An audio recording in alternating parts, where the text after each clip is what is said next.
En este caso vamos a escuchar a Ignacio Federico Madroñal y su ponencia se denomina Basado en una historia real, representación pictórica, descripción y referencia. Bueno, ¿cómo están? ¿Ahí me escuchan bien? Perfecto. Ahora les pregunto de vuelta a ver si compartí pantalla decentemente o no. Bueno, ahí vamos. Bueno, antes que nada les comento que en todo caso el título de la ponencia y demás se los explico después o se los explico, no sé, hacia el final, porque ahí va a tener un poquito más de sentido. Y bueno, como para poder anticipar algunas de las cuestiones que voy a plantear, nada, yo tengo como dos intereses puntuales. Por un lado, la teoría de la representación histórica, en este caso de Ankersmit, y la voy a criticar a partir de Danto, que es justamente del que saca la mayoría de los términos a partir de los cuales supuestamente arma su teoría de la representación, y Goodman. Danto y Goodman no están necesariamente de acuerdo, de hecho no lo están, pero bueno, los voy a usar a los dos para poder criticar a Ankersmit, porque me parece que en este sentido sirve para mostrar que la teoría de la representación de Ankersmit es inadecuada para poder comprender el tramado de la historia en su conjunto y demás.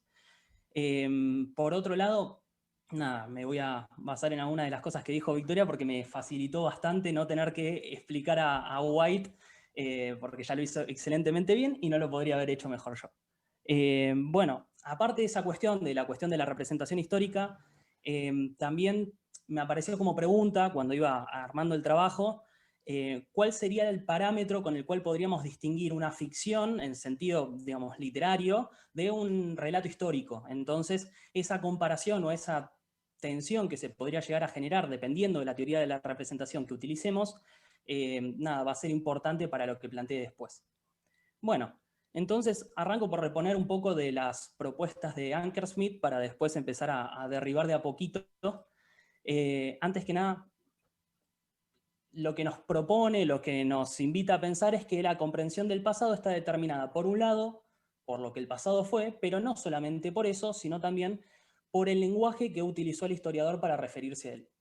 Entonces, por un lado, la verdad histórica está determinada por la compulsión de la experiencia y por el otro está determinada por la compulsión del lenguaje, ¿sí? Entonces, digamos, en esa doble conceptualización de lo que puede llegar a ser verdadera o verdadero un enunciado histórico, justamente es que se sitúa Ankersmit. Por supuesto, dice, esto pasa con el lenguaje en general, o sea, cualquier proposición podría llegar a ser verdadera si cambiamos las definiciones de los términos que estamos utilizando y estamos yendo para el lado de la compulsión del lenguaje, o si los hechos se adecúan a ese enunciado. Entonces ahí estamos yendo más del lado de la compulsión de la experiencia.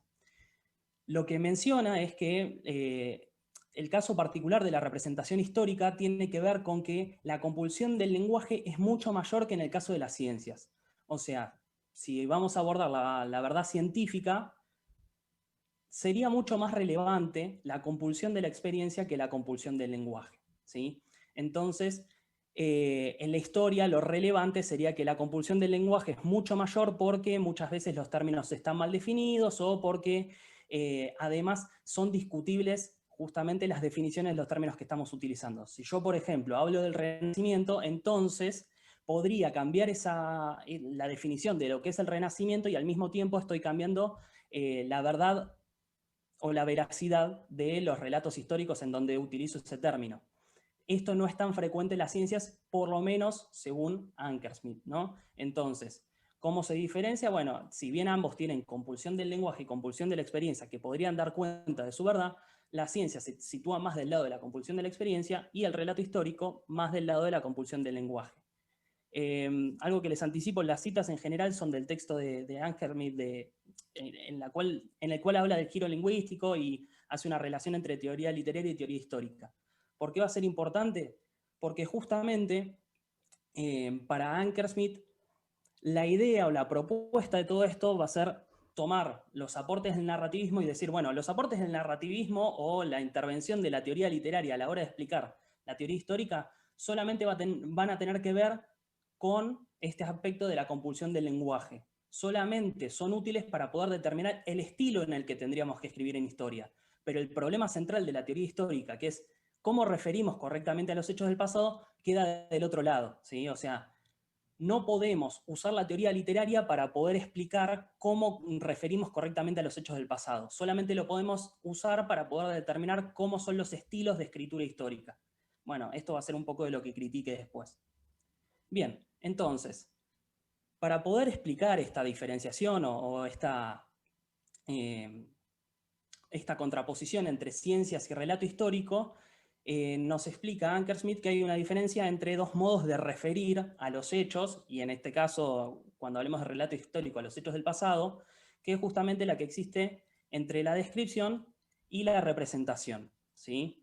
La descripción ¿en qué consistiría? Bueno, en la descripción se supone que nos referimos a un determinado hecho y siempre hay una parte de esa descripción en la que se refiere a un objeto o un hecho determinado, y hay una parte en la que se predica algo acerca del objeto referido. Entonces, si decimos este gato es negro, hay una parte en donde determinamos la referencia, que es este gato, y una parte donde predicamos algo acerca de esa referencia, que es justamente la parte de es negro. En cambio, en la representación, en este caso sería una representación pictórica la que elegí, y además para generar ternura en el auditorio y caer bien, tenemos justamente esta imagen del gato y no podemos diferenciar las partes en las cuales identificamos la referencia y las partes en las que atribuimos algo de esa referencia. Está todo junto, está todo mezclado. Si bien Ankersmit dice son formas distintas de referir a la realidad, esto no implica una jerarquía, fíjense que la caracterización de la representación es puramente negativa, se lo define por lo que no puede hacer en contraposición con la descripción, ¿sí? Entonces, con la descripción nos referimos a un hecho y una representación es acerca de un hecho, ¿sí? Entonces, dice justamente Ankersmit, y acá cito, donde la referencia toma el lugar de él acerca de, la comprensión histórica languidece y la ciencia toma el mando. Y ahí fin de la cita. Bien. Ahora, ¿cómo podemos justamente evaluar estos tratamientos de la realidad? En la descripción se trata del criterio de verdad con el cual estamos evaluando esa descripción, ¿sí? O sea, según cuál sea nuestro criterio de verdad, vamos a determinar si es correcta o no.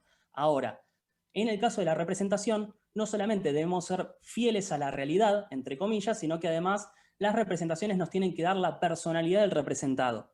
¿Qué significa eso? Bueno, está definido de forma un poco vaga, ¿no? Pero con el ejemplo del Renacimiento podemos decir que cuando hablamos de un hecho relevante dentro del Renacimiento, lo decisivo no es la verdad, sino la pregunta acerca de qué definición del Renacimiento logra del mejor modo relacionar la mayor cantidad de aspectos del periodo en cuestión, dotándolos de sentido. O sea, se supone que yo tengo que tener una buena definición de Renacimiento que me dé cuenta de una cantidad de aspectos importantes de ese periodo.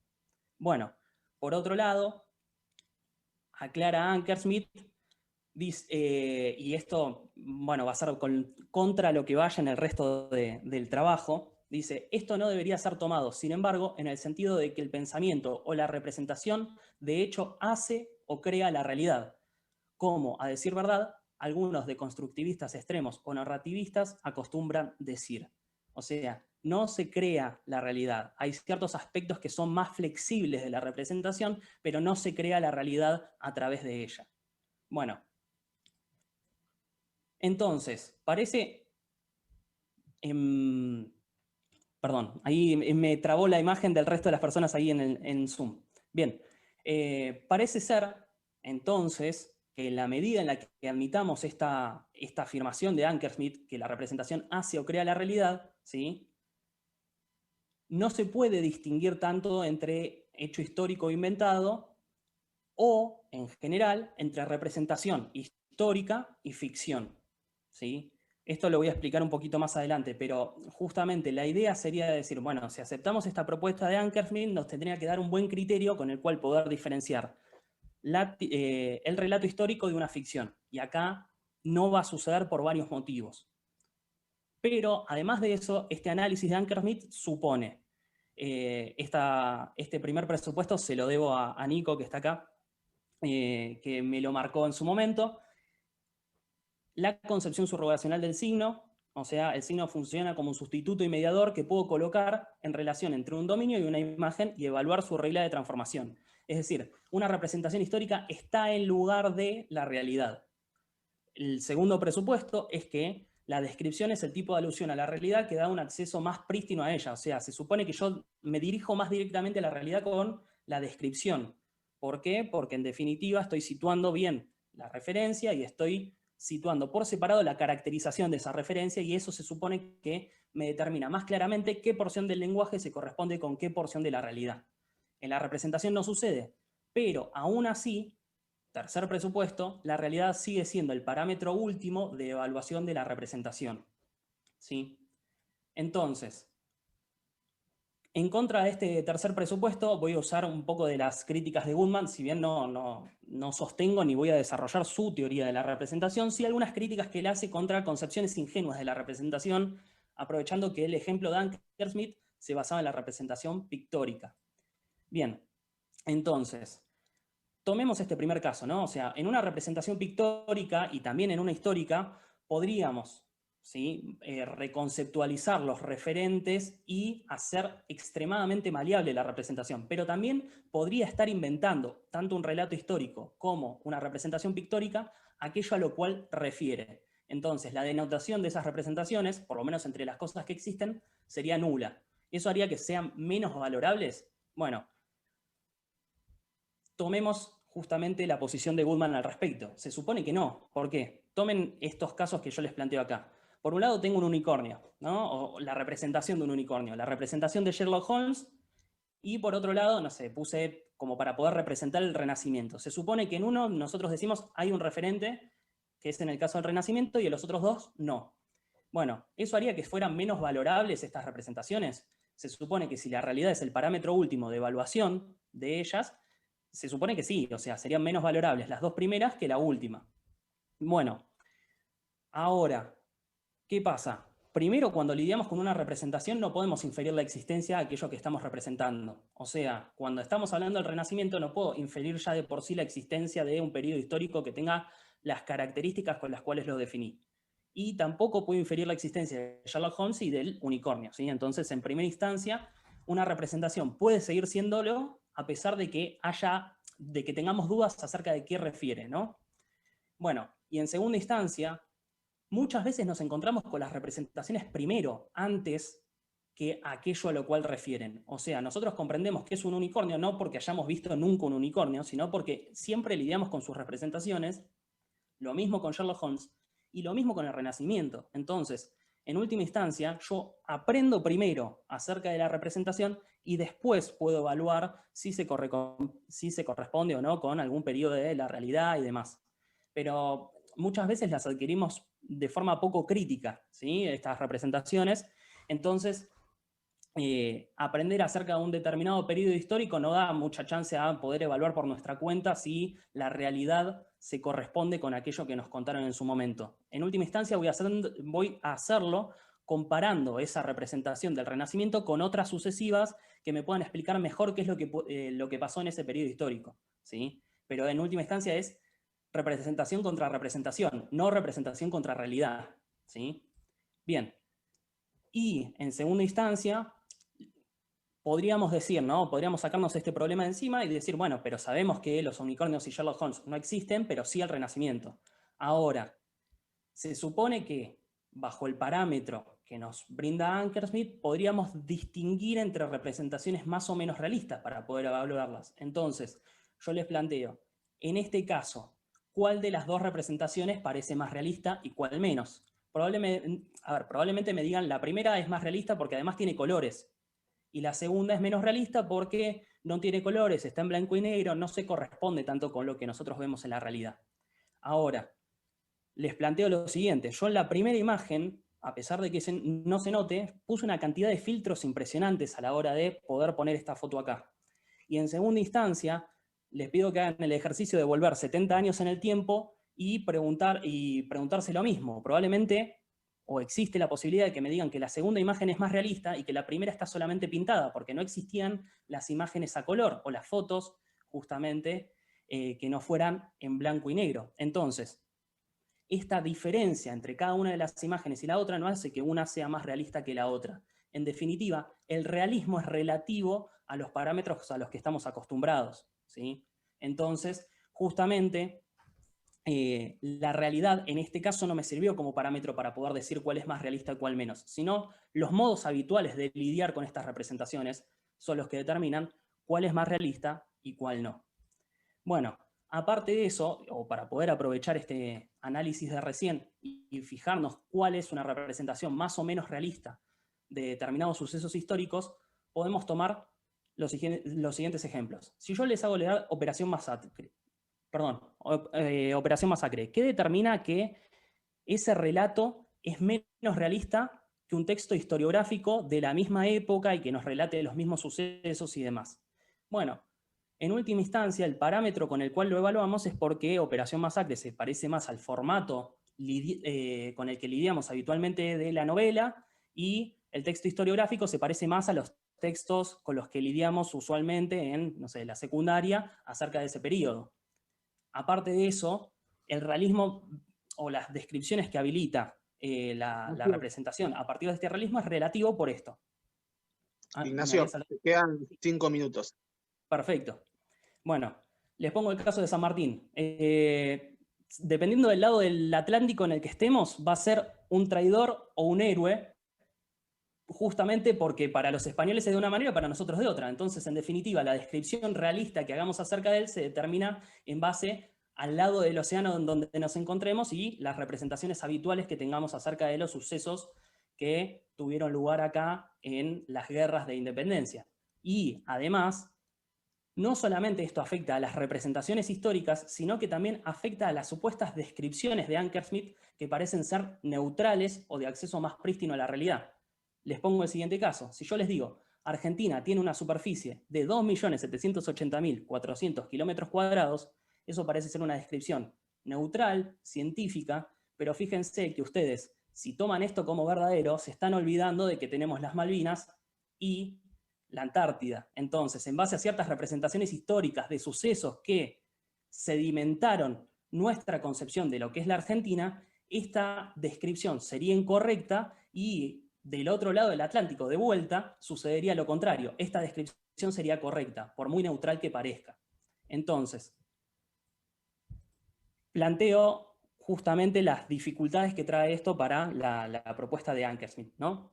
Él hacía todo esto para poder determinar que la teoría literaria, por un lado, sirve para determinar solamente el estilo de escritura histórica o para poder analizarlo, pero no sirve para poder decir cómo el historiador da cuenta de la realidad y la representa, justamente porque hace una división tajante entre el lenguaje y realidad, ¿sí?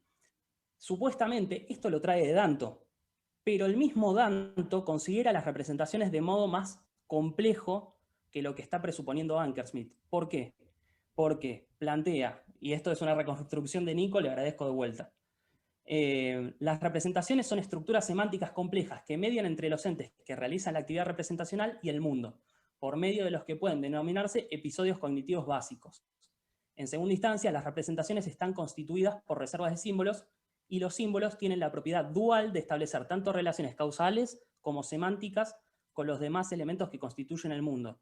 Y por lo tanto, bajo cierto tipo de descripciones, puede decirse que las representaciones están tanto adentro como afuera del mundo. Es decir, no solamente nosotros podemos dar cuenta de la realidad a través de las representaciones, sino que esas representaciones causalmente intervienen en el mundo y con relación a los demás elementos del mundo. No están por fuera y no representan algún tipo de reflejo que tendríamos que separar. Entonces, aún desde esta perspectiva dantiana con la cual Ankersmit plantea situarse, la teoría literaria también podría servir para contar cómo el historiador da cuenta de la realidad y la representa.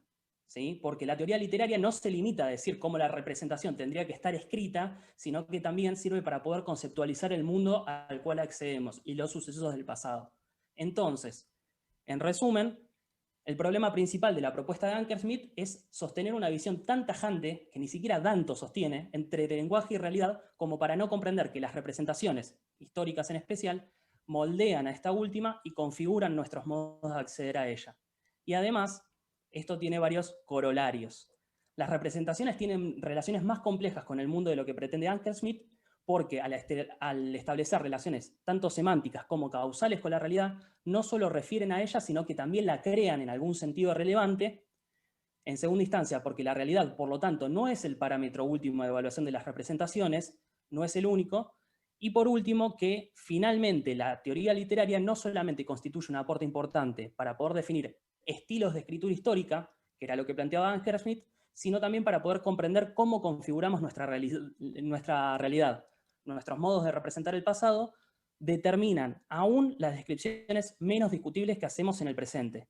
Y con esto saco como conclusión yo, podemos distinguir claramente entre relato histórico y ficción, no a través de elementos puramente internos al relato histórico y la ficción, porque no hay una línea divisoria clara entre uno y lo otro. Lo importante es cómo circulan, cómo se escriben y sobre todo cómo se leen. Lo característico del relato histórico es que es leído como representante de los sucesos del pasado. Así que bueno, simplemente eso, les agradezco mucho y bueno, cualquier cosa escucho preguntas, comentarios y correcciones, obvio. Gracias, Ignacio. Bueno, ahora empezamos el momento de preguntas tanto para Victoria como para Ignacio. Ahí en el chat, Nico dice tener una pregunta, así que, Nico, todo tuyo.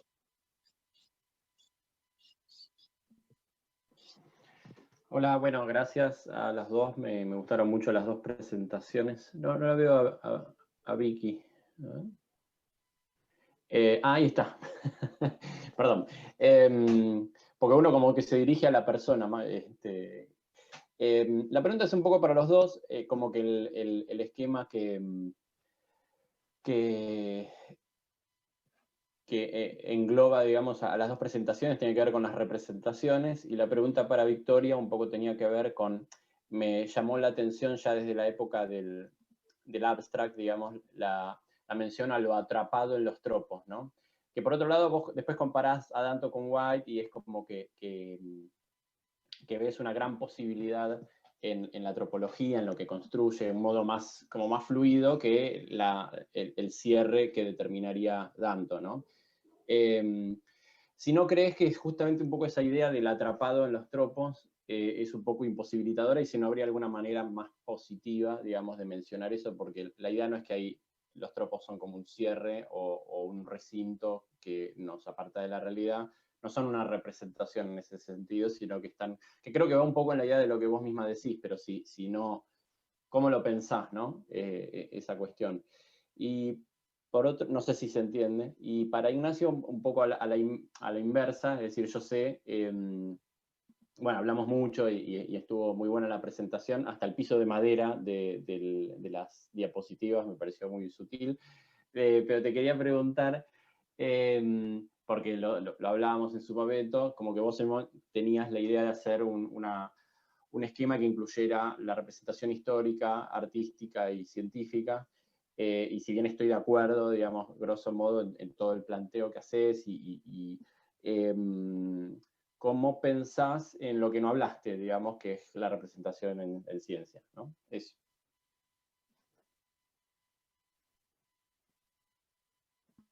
Bueno, trato de responder mi pregunta. Bueno, siguiendo a White, los tropos son giros del lenguaje que prefiguran el campo histórico, y el historiador los emplea como dominio para aplicar las teorías específicas que va a utilizar para explicar lo que realmente está sucediendo. Si entendí bien tu pregunta, estás diciendo, digamos, que al decirlo atrapado por los tropos queda cerrado. ¿Eso es lo que querés decir? Sí, o como que hay una especie de limitación. Pensé en el ejemplo de Ignacio del territorio argentino, representado tropológicamente con la Antártida y esto, y de hecho podría representarse de otra manera, con la escala real, y eso le caería mal a los chilenos porque nuestra Antártida coincide con lo de ellos. ¿Cómo sería el sentido de estar atrapado en esa figuración? ¿Cuál es el afuera? ¿Cómo es el dejar de estar atrapado, ¿no? Si no supone esa misma figura una figura de negatividad en la tropologización. ¿Qué es lo otro de los tropos si es que estamos atrapados ahí? ¿Cómo salgo yo? Yo creo que cuando se dice lo atrapado por los tropos, no se circunscribe a a un espacio específico, porque al analizar la historia mediante los textos históricos y que los tropos están ahí, y que hay tantas formas y maneras de mezclar los otros niveles, me parecería que hay muchas posibilidades como para decir que hay algo fuera de eso. No sé si respondo a tu pregunta. Más en el sentido de aprendido que en el sentido de un cautiverio. No, porque la figura del cautiverio también estuvo ahí, sino de aprender y de constituir ontológicamente, que esa era un poco la función de las representaciones productivamente, ¿no? Gracias. Sí, totalmente. No, gracias a vos. Bueno, yo aprovecho un poco para responder. Justo la parte de representación científica fue la que dejé afuera en realidad del trabajo original para poder llegar con el tiempo, y así todo me pasé. Pero digo, más allá de eso, me situé un poco más en representación histórica y pictórica porque es donde menos cómodo estoy. O sea, yo en realidad lo que trabajo más es representación científica ahora. Entonces, nada, yo con representación científica tiendo a ser como un poquito más... por decirlo así, un poco más realista, un poco más conservador, o sea, digo, no tengo el mismo, la misma cintura que tengo con la representación pictórica o histórica, entonces me parece bien, o sea, me sirvió como para poder plantear una especie de degradación que en realidad fue con la que arranqué, no solamente la exposición desde Ankersmit, porque ya le pegué demasiados palos, ¿no? O sea, no estoy de acuerdo en general, pero algo de eso me sirve, ¿sí? Pensar en una línea de continuidad entre la representación pictórica, histórica y científica, con la cual poder entender que hay más o menos cintura para poder tratar de identificar referentes y poder hacer descripciones adecuadas. Eso sí, me parece, digamos, correcto. Pero bueno, en líneas generales, lo que me quedó afuera de la representación científica, hasta cierto punto tal vez podría ser aplicado acá. O sea, en la representación histórica hay ciertas estructuras que se podrían, por decirlo así, imponer y discutir con respecto a la realidad. Nunca sabríamos cuál es el estado anterior, ¿no? Antes de imponer esas estructuras históricas. Eso lo reconozco. Pero también en ciencia sucede algo parecido. O sea, así como en ciencia podemos ser estructuralistas y podemos definir una estructura de los hechos con las cuales, digamos, ciertas descripciones de las representaciones se vuelven verdaderas o falsas, de la misma manera, me parece que cierta estructuración de la historia, que puede ser puesta mucho más en disputa, justamente porque la estructura viene dada en realidad también por los tropos y por la teoría literaria en general para el análisis de la composición de los textos históricos, me parece que también juega un rol relevante. No es la misma estructura de una cuenta matemática, ¿no? O sea, pero es una estructura que a mi entender también sirve para poder configurar la realidad de cierto modo y también nos permite habilitar en determinado momento, mientras una descripción histórica no se discuta, que eso no va a suceder, pero en un determinado periodo, poder sostener determinadas afirmaciones verdaderas o falsas con respecto al mundo. O sea, la representación viene antes de la descripción para mí, bueno, era lo que sostenía en su momento y acá no lo explicité.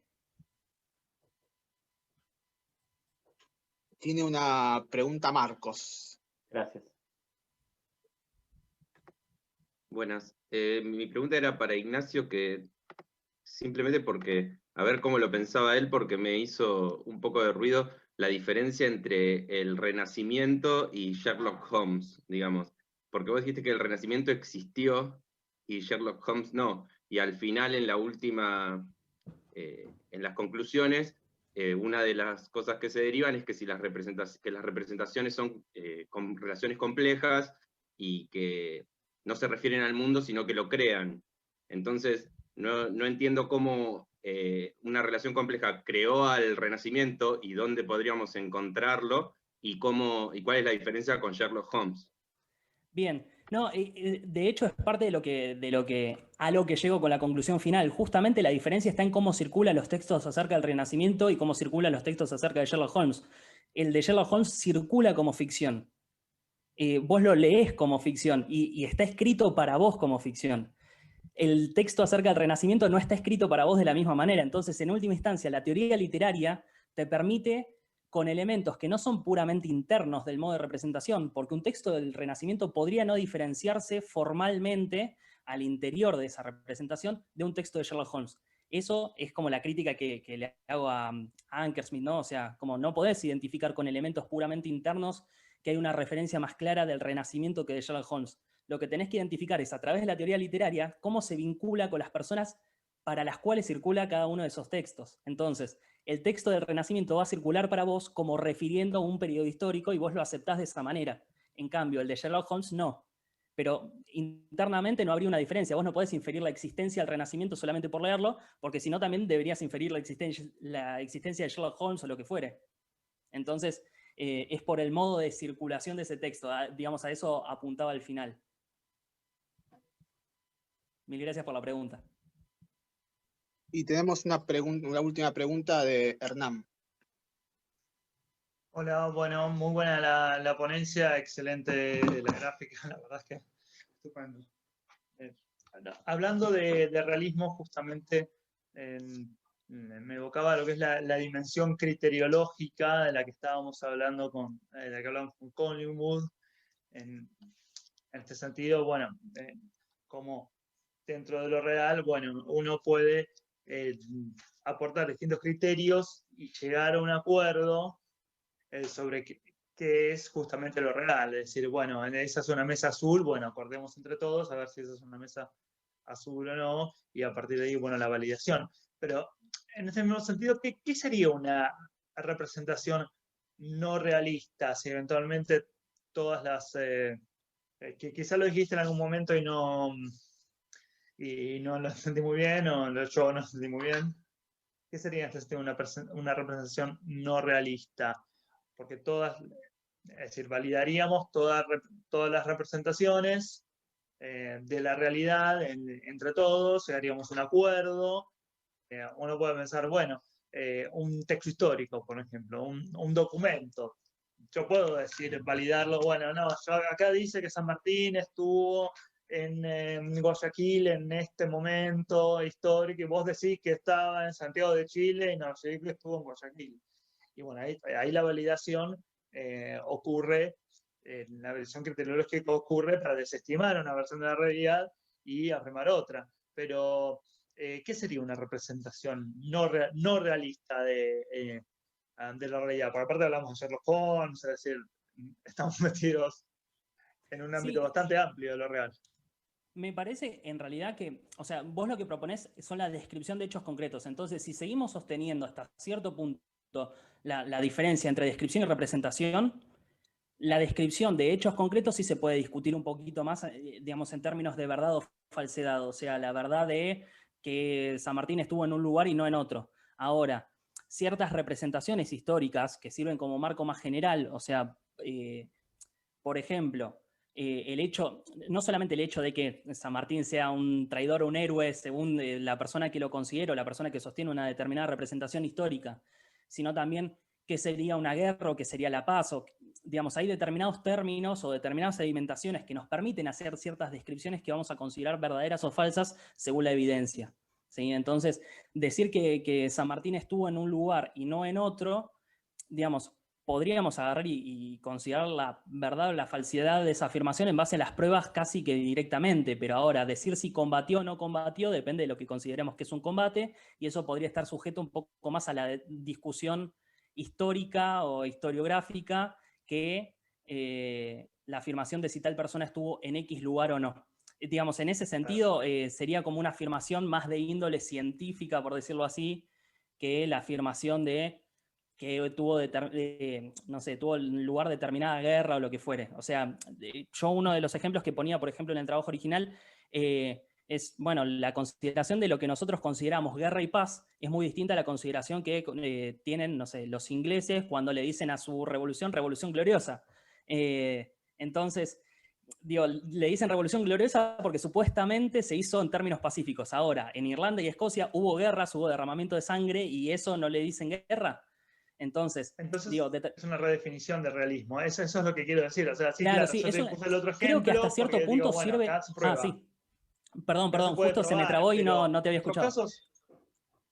Ahí está. No, que acá se puede probar, es decir, como si estuvo en un lugar o en otro, pero en algunos casos, como vos decís, bueno, ¿qué sería una representación no realista? En realidad estamos directamente volcados directamente al realismo bueno, y redefinimos el realismo, pero no es que habría como una dimensión quizá no real o algo... No, obvio. De hecho, a mí lo que me molesta no es el realismo, sino el hecho de que las representaciones no puedan crear hasta cierto punto descripciones adecuadas de la realidad. O sea, digo, el hecho de que lo que conocemos no quede reconfigurado a partir de nuestras representaciones, sino que parezca inerte. O sea, ese es mi problema, no el realismo en sí. De hecho, creo que hasta la noción de realismo figural que usa White sería completamente útil ahora. Sí, es el problema que de todos Claro. nosotros, creo, los que estamos en filosofía y la historia. Bien, ya estoy. Verónica, no sé si tiene tiempo. Bueno, tanto Nico